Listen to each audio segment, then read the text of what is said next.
दोस्तों पहले ये वीडियो देखिए। Oh wow! Every time. Every time. Wow! Wow! Wait, you're Muslim. I'm so sorry. I'm not Muslim. I'm not Muslim. But you're not Muslim. I can hug you. Yes. Hindu, yeah. Yes. Hindu. Yeah, Yes, I can I'm hug Hindu. you. I can hug you. I'm so happy I can hug you. दोस्तों पहले ये video देखिए।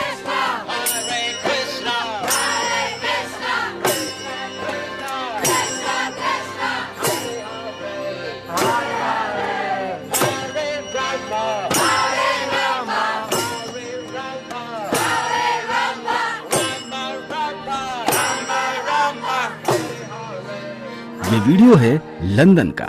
जब सनातन धर्म के लोग वहां से गुजर रहे थे, वहां से जा रहे थे, तब कुछ महिला पुलिस ने हरे रामा हरे कृष्णा के भजन पर नाचना शुरू कर दिया। वो लोग नाचने लगे। दोस्तों इसी से पता चलता है कि सनातन धर्म को चाहने वाले लोग दुनिया के हर कोने में मिलते हैं। और एक दूसरा धर्म है जो कि कट्टरवाद की पहचान है, जो लंदन में पहले से छाया हुआ है, जिसके कट्टरवादी सोच के कारण पूरी दुनिया परेशान है, जिसको देश से निकालने के लिए ब्रिटेन कोशिश कर रहा है। मेरा नाम सलमा खातून है। मैं हिंदू धर्म अपनाना चाहती हूँ। मेरा सपोर्ट करिए, मेरी वीडियो जहाँ तक हो पहुँचाइए। मैं मुसलमानों के बीच में रहना नहीं चाहती। मैं मुसलमानों से तंग हो चुकी हूँ और मेरा सपोर्ट करिए। मेरा हर जगह मेरी वीडियो पहुँचाइए, मेरा इंतजाम करिए और मेरे लिए व्यवस्था करिए। हर हिंदू भाई से मेरा यही निवेदन है और समीर भैया तक मेरी आवाज पहुंचना चाहिए। मैं हिंदू धर्म अपनाना चाहती हूं। मेरा नाम सलमा खातून है। मैं जिला संत कबीर नगर की रहने वाली हूं। सलमा खातून मेरा नाम है। बागनगर चौकी, थाना दुधारा। एक जनगणना के मुताबिक ये पता चला है कि लंदन में मुस्लिम आबादी 43% ज्यादा है दूसरे धर्मों के मुकाबले, जो कि एक सोचने वाली बात है। दोस्तों इस्लाम का इस कदर बढ़ना देश के लिए सोचने वाली बात है। इस्लाम धर्म धीरे धीरे ब्रिटेन पर कब्जा कर रहा है और इसी बीच ब्रिटेन के ब्राइटन शहर को मिला पहला मुस्लिम मेयर। लेकिन दोस्तों आपको पता ही है कि ब्रिटेन का सर्वोच्च पदाधिकारी, जिसे प्रधानमंत्री कहते हैं, वो हैं ऋषि सुनक, जो कि एक भारतीय हैं और सनातनी हैं। दोस्तों आइए जानते हैं कि आखिर क्या कारण है, आखिर ब्रिटेन में क्यों बढ़ रहा है इस्लाम का खौफ। जानेंगे, आप बने रहिएगा वीडियो के अंत तक। दोस्तों पिछले वर्ष एक समाचार ने सभी को हैरान और परेशान कर दिया था कि यूके के स्कूलों में मुस्लिम बच्चे हिंदू बच्चों को इस्लामिक कन्वर्जन करने के लिए कहते हैं और उन पर बीफ फेंकते हैं और साथ ही उन्हें काफिर भी कहते हैं।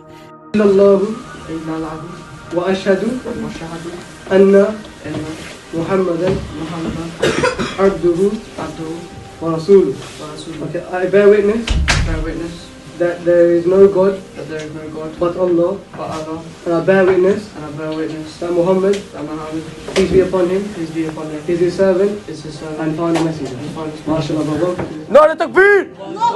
यह अभी तक पाकिस्तान या कट्टर इस्लामी देशों में होता आया था कि बच्चों के स्तर पर इस प्रकार का मजहबी भेदभाव किया जाए, मगर इजराइल पर हमास के हमले और इजराइल द्वारा हमास के हमलों का बदला लिए जाने पर जिस प्रकार से यूके एवं पश्चिम के कई देशों में युवाओं और किशोरों ने इजराइल का विरोध किया है, वह चौंकाने वाला था।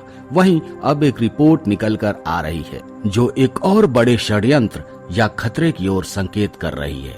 ये रिपोर्ट है डेली मेल की। वह रिपोर्ट जिसमें बताया गया है कि कैसे श्वेत ईसाई ब्रिटिश बच्चे कम उम्र में ही अपने आप को इस्लाम में तब्दील कर रहे हैं। यह खतरनाक रिपोर्ट हाल ही में डेली मेल और इससे पहले कई और रिपोर्ट्स पोर्टल जैसे मार्को वर्ल्ड न्यूज और अल जजीरा जैसे पोर्टल्स पर आ चुके हैं। डेली मेल में 20 फरवरी को जो रिपोर्ट प्रकाशित हुई थी, उसमें एक 9 वर्ष के ईसाई बच्चे का उल्लेख है, जिसे वर्ष 2021 में सबसे कम उम्र का इस्लाम में मतांतरित बताया गया। अल्लाहु अकबर, अल्लाहु अकबर, यूके वर्तमान में मुस्लिमों की संख्या पिछले 6 वर्षों में लगभग 37% तक बढ़ गई है और साथ ही वहां पर मस्जिदों की संख्या बढ़कर लगभग 1500 हो गई है। वह बच्चा जिसका नाम पिछले दिनों इस्लाम अपनाने वाले बच्चों में सबसे चर्चित रहा था, वो था टोनी ब्लेयर की सिस्टर इन लॉ की बेटी का। टोनी ब्लेयर की सिस्टर इन लॉ अर्थात लॉरेन बूथ, जो उनकी पत्नी की सौतेली बहन है, उन्होंने कई वर्ष पहले ही इस्लाम अपना लिया था, मगर उनकी बेटी ने जब इस्लाम अपनाया था तो उसे मस्जिदों एवं इस्लामिक पोर्टल द्वारा प्रचारित किया गया था। यह संभवतः वर्ष 2012 की बात है। 12 वर्षीय अलेक्जेंड्रा ने इस्लाम अपनाते हुए कहा था, मेरी माँ का आभार जिन्होंने मुझे इस्लाम अपनाने के लिए दिशा दिखाई और इस्लाम में मतांतरित होने से मुझे आत्मिक शांति एवं संतुष्टि मिली है। और उसने यहाँ तक कहा था कि इस्लाम ने उसका जीवन आश्चर्यजनक रूप से बदल दिया। परंतु एक 12 वर्ष की बच्ची के पास ऐसे अनुभव अपने आप आ सकते हैं? शायद नहीं, क्योंकि इस मामले में उसकी माँ के विचारों ने उसे प्रेरित किया था। तो क्या ऐसे वीडियोस केवल इस्लाम के प्रचार के लिए हैं?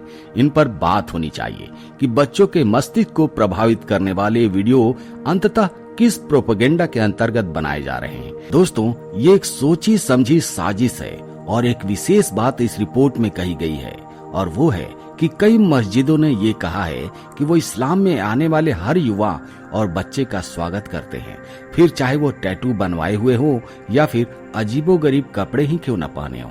बच्चों के इस्लाम अपनाने के पीछे एक कारण मुस्लिम बच्चों का स्कूल में 5 बार नमाज पढ़ना और एक अनुशासित जीवन जीना होता है। अशरफ दाबौस ने थिंकिंग मुस्लिम पॉडकास्ट में इसका उल्लेख करते हुए कहा था कि जब गोरे बच्चे यानी श्वेत बच्चे अपने मुस्लिम साथियों को अनुशासित जीवन जीते और 5 बार नमाज पढ़ते हुए देखते हैं तो वो भी वैसा ही करना चाहते हैं।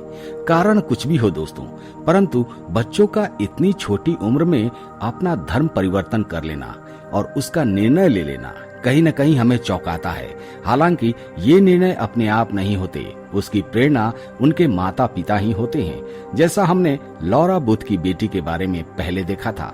फिर इन बच्चों के मंतांतरण के वीडियो बनाकर क्या प्रमाणित करने का प्रयास किया जा रहा है, या फिर ये एक प्रोपेगेंडा है, एक षड्यंत्र है? मतलब सीधा सीधा ये है दोस्तों कि स्कूल में पढ़ने वाले मुस्लिम बच्चे नमाज पढ़ते हैं और वो ये दिखाते हैं कि हम बहुत ज्यादा अनुशासित जीवन जीते हैं, हम हमेशा अल्लाह को याद करते हैं और वो उन श्वेत बच्चों को प्रेरित करते हैं ऐसा ही करने के लिए। ये एक सोची समझी साजिश है, इस्लामीकरण की साजिश, जो पूरे देश को इस्लामीकरण में चपेट लेगा। दोस्तों, ब्रिटेन तेजी से इस्लामीकरण की ओर बढ़ रहा है। एक ताजा रिपोर्ट में दावा किया गया है कि ब्रिटेन में मुसलमानों के बीच कट्टरपंथी इस्लाम के प्रति रुझान बढ़ रहा है। ब्रिटेन में किशोरों और युवाओं के बीच बढ़ते चरमपंथी रुझान को कम करने और इंटरनेट पर कट्टरवादियों के जाल में फंस जाने वालों की मदद करने के लिए ब्रिटिश सरकार ने एक विशेष वेबसाइट बनाई है जिसका नाम है एजुकेट अगेंस्ट हेट, यानी नफरत के खिलाफ शिक्षित करो, शुरू की थी। ऐसे में इस रिपोर्ट के नतीजे चिंताजनक हैं। इस्लामिक कट्टरवादी संगठन इस्लामिक स्टेट के उभार के साथ ही ब्रिटेन समेत पूरे यूरोप और अमेरिका में किशोर युवाओं को इंटरनेट के माध्यम से कट्टरवादियों के झांसे में फंस जाने के कई मामले सामने आ चुके हैं। अमेरिका के न्यूयॉर्क में स्थित think tank Gatestone institute की रिपोर्ट ब्रिटेन का इस्लामीकरण 2016 रिपोर्ट में 7 खतरनाक संकेत बताए गए हैं। दोस्तों, वो 7 संकेत हम आपको बताने जा रहे हैं। नंबर 1, रिपोर्ट में मुस्लिम विद्वान इल्हाम मानिया के हवाले से कहा गया है कि ब्रिटेन की शरिया अदालतों में ऐसे मुस्लिम काजी हैं जो मानते हैं कि कुछ अपराधियों को हाथ काट देने की सजा दी जानी चाहिए। मानिया मुस्लिम मौलानाओं को अधिनायकवादी मानती हैं। उनके अनुसार ब्रिटेन के कुछ इलाके पाकिस्तान से भी ज्यादा पिछड़े हुए हैं। नंबर 2, बच्चों को मौलिक ब्रिटिश मूल्यों की शिक्षा देने को नेशनल यूनियन ऑफ टीचर्स सांस्कृतिक वर्चस्ववाद मानता है। संगठन चाहता है कि बच्चों को इसकी जगह अंतर्राष्ट्रीय अधिकारों की शिक्षा दी जानी चाहिए। नंबर 3, 615 पन्नों के सर्वे के अनुसार 1 लाख से ज्यादा ब्रिटिश मुसलमानों को आत्मघाती हमलावरों और कट्टरवादियों से सहानुभूति थी। ब्रिटेन के करीब 1/3 यानी 34% मुसलमान अपने किसी नजदीकी व्यक्ति के कट्टरपंथी इस्लाम की तरफ बढ़ते हुए झुकाव की सूचना पुलिस या खुफिया एजेंसियों को नहीं देंगे। सर्वे में शामिल करीब 23% ब्रिटिश मुसलमानों ने कहा कि जिन ब्रिटिश इलाकों में बड़ी मुस्लिम आबादी रहती है उनमें इस्लामी शरिया कानून लागू होना चाहिए। नंबर 4, रिपोर्ट में एक पूर्व कैदी के हवाले से कहा गया है कि लंदन स्थित बेलमार्श अधिकतम सुरक्षा जेल जिहादी ट्रेनिंग कैंप जैसी है। रिपोर्ट में ब्रिटिश सरकार पर जेल में बढ़ते इस्लामिक कट्टरपंथ को सामने लाने वाली रिपोर्ट को दबाने का आरोप लगाया गया है। रिपोर्ट के अनुसार जेल के कर्मचारी इस्लामिक कट्टरपंथी बर्ताव को रोकने में अनुच्छिक होते हैं क्योंकि उन्हें नस्ल भेदी ठहराए जाने का डर होता है। नंबर 5, मैनचेस्टर में रहने वाले घरों में पब्लिक प्योरिटी नामक एक मुस्लिम समूह ने पर्चा भेजा था जिसमें सार्वजनिक जगहों पर कुत्तों को लेकर जाने पर प्रतिबंध लगाने की बात मांग की गई थी। एक सरकारी रिपोर्ट के अनुसार राजनीतिक तटस्थता दिखाने के लिए चुनाव में मुस्लिम समुदाय से जुड़ी धांधलियों को नजरअंदाज किया जाता है। नंबर 7, ब्रिटेन में चाइल्ड शोषण की राजधानी कहे जाने वाले टेलफोर्ड में पुलिस पर पाकिस्तानी शोषण गैंग द्वारा सैकड़ों बच्चों के यौन शोषण के मामले को छिपाने का आरोप है। तो दोस्तों, ये थी ब्रिटेन की इस्लामीकरण की कहानी। अगर समय रहते ब्रिटेन नहीं सचेता तो उसे कोई नहीं बचा सकता। एक इस्लामिक देश बनने से उसे कोई नहीं रोक सकता। तो दोस्तों, हमें भी सचेत रहने की जरूरत है। हमें भी अपने आंख और कान खोल करके रखने की जरूरत है क्योंकि ये षड्यंत्र केवल वहां नहीं, यहाँ भी चल रहा है। हमें अपने बच्चों को बचाना है, हमें सनातन को आगे बढ़ाना है, हमें अपने धर्म का पालन करना है। तो दोस्तों, आज के वीडियो में इतना ही। मिलते हैं आपसे अगले वीडियो में एक नए टॉपिक के साथ। तब तक के लिए जय हिंद, जय भारत, जय सनातन।